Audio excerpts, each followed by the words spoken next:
السلام عليكم ورحمة الله وبركاته. الفيديو ده هخليه يعني ده رد على كومنت جايلي. المسألة دي لو جاتلي احلها ازاي بالياباني وبالمصري او بالمنهج القديم والمنهج الجديد. تمام. طيب ايه هو المسألة؟ 65 في 23. طيب 65 في 23 لو هحلها بالطريقة الياباني هحلها ازاي؟ اول حاجة الخمسة اهي، ادي 1 2 3 4 5. تمام. والعشرات كام؟ 6. 1 2 3 4 5 6. كل ده يا مس ريم؟ للأسف تمام. طيب وبعدين بعد كده همسك ده التلاتة اهي عليهم كلهم، ادي 1 2 3. تمام. وبعدين الاتنين ادي 1 و2. هنعمل ايه؟ هنعد 1. تعالى نعد كده 1 2 3 4 5 6 7 8 9 10 11 12 13 14 15. يبقى الجنب ده بيبقى فيه كام؟ في 15.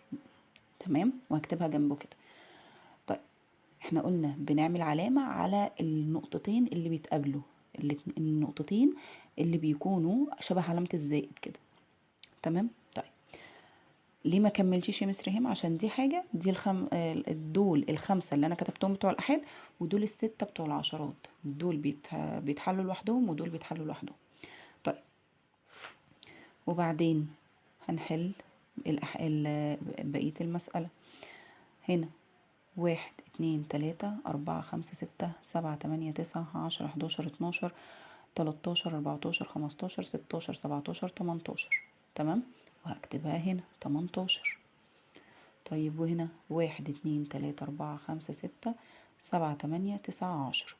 يبقى هنا هكتب 10. وهنا 1 2 3 4 5 6 7 8 9 10 11 12. وهنا هكتب كام؟ هكتب 12. يبقى انا طلع لي كده بقى الارقام اللي طلعت معايا. طلع معايا 15 وطلع معايا 12. كتب ده وده بيتكتبوا زي ما هما. اللي طلع هنا في اليمين وفوق في اليمين واللي طلع تحت في الشمال بيتكتبوا زي ما هم. طب دول بنعمل فيهم ايه؟ بنجمعهم. بنعمل فيهم ايه؟ بنجمعهم. 18 و10 كام؟ 28. 18 و10 كام؟ 28. هو ده الناتج بتاعي؟ لا لسه المسألة ما خلصتش. طيب هعمل ايه؟ ال15 دي بعمل فيها ايه؟ باخد منها الأحاد بس. الأحاد بتاعتها كام؟ 5.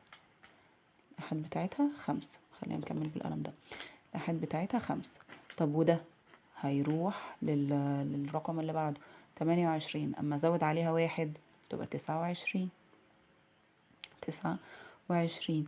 طيب هينفع 29؟ لا. امال هعمل ايه؟ هاخد الاحاد بس. هتبقى 9. 5 هتنزل زي ما هي. التسعة والاتنين دي هتروح فين؟ هتروح للعشرات.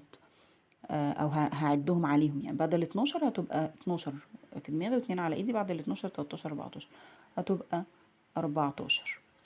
يبقى تاني انا طلع لي 15 وجمعت دول مع بعض اداني 28. وال 12 بتتكتب زي ما هي. قلنا ده وده بيتكتبوا زي ما هما خلاص. لكن دول بيحصل فيهم ايه؟ بيتجمعوا. ده وده بيتجمعوا. طيب وبعدين كتبتهم. بس اما اجي الخطوه اللي بعدها بخليهم باخد الاحاد منهم بس. دي خدت منها الاحاد والواحد ده زودته على اللي بعده. 28 بقت 29. فمش هينفع برضو يبقى فيها احاد وعشرات. فخدت منها الاحاد بس اللي هي التسعة. والاتنين دي زودتها على الرقم اللي بعده ال 12. اما زودت عليها الاتنين بقت 14.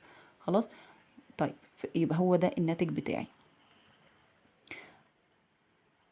1495. يبقى الناتج المسألة دي 1495. طيب ده بالطريقة الايه؟ اظن واضح. بالطريقة اليابانية بقالي تقريبا 5 دقايق بحل فيها. طيب لو بالطريقة المصرية او بالمنهج القديم لما اقول 65 في 23. هنحل بقى، هناخد الآحاد ونحله. 5 في 3 بكام؟ 5 في 3 ب15، صح كده؟ 15. ومعايا الواحد، معايا الواحد. 5 في 2. يبقى انا لما باجي بحل الرقم ده مع ده وده مع ده، يبقى انا بشتغل مع دول الاول. هسيب الاتنين دلوقتي، مش هقول 5 في 2 واحل، لا، اقول 5 في 3 ب15. معايا الواحد اهو، خلاص معايا الواحد اهو. طيب والستة في 3، الستة في 3 بكام؟ 6 في 3 18. ومعايا الواحد ما انساهوش، يبقى هكتب كام؟ 19. خلصنا دي، خلصنا التلاتة. طيب مع الاتنين، 5 في 2 بكام؟ اكتب على طول 10؟ لا، مش انا هنا بتعامل مع العشرات، صح كده؟ انا كده خلصت الآحاد، انا بتعامل مع العشرات، يعني الآحاد بالنسبة لي صفر. خلاص، اشتغل بقى. الآحاد بالنسبة لي فاضية، فاحط مكانها صفر. يلا، 5 و2 كام؟ 5 و2 10. احط الصفر بتاع العشرة والواحد ده، انا شخبطت على الواحد ده ليه؟ عشان كان بتاع الآحاد، عشان ما نتلخبطش. طيب 5 و2 10، هكتب الصفر والواحد ده يفضل معايا. يلا، وبعدين بعد كده 6 في 2، 6 في 2 بكام؟ ب12. 6 في 2 ب12، ومعايا الواحد، يبقى كام؟ 13. اكتب كده 3 والواحد. وبعدين اعمل ايه؟ اجمع بقى اللي انا طلعته ده. 5 و0 5، 9 و0 9، 1 و3 4. الواحد ملوش حد، هينزل زي ما هو. خلاص، فكده خلصنا المسألة بسهولة وبسرعة ومفيش اي حاجة، وطلع نفس الناتج 1495. خلاص، يبقى انا كده جاوبت على السؤال بتاع 65 في 23. حليها بالطريقة الياباني وحليها بالطريقة المصري. تمام. وارجو من وزير التربية والتعليم ان هو يشوف الطريقة دي اخدت مننا وقت قد ايه، والطريقة دي اخدت مننا وقت قد ايه. ف اي سؤال انتم محتاجين ان انا اجاوبكم عليه، ابعتولي في الكومنتات وان شاء الله هجاوبكم عليه. ومع ميس ريهام هبسطها لكم.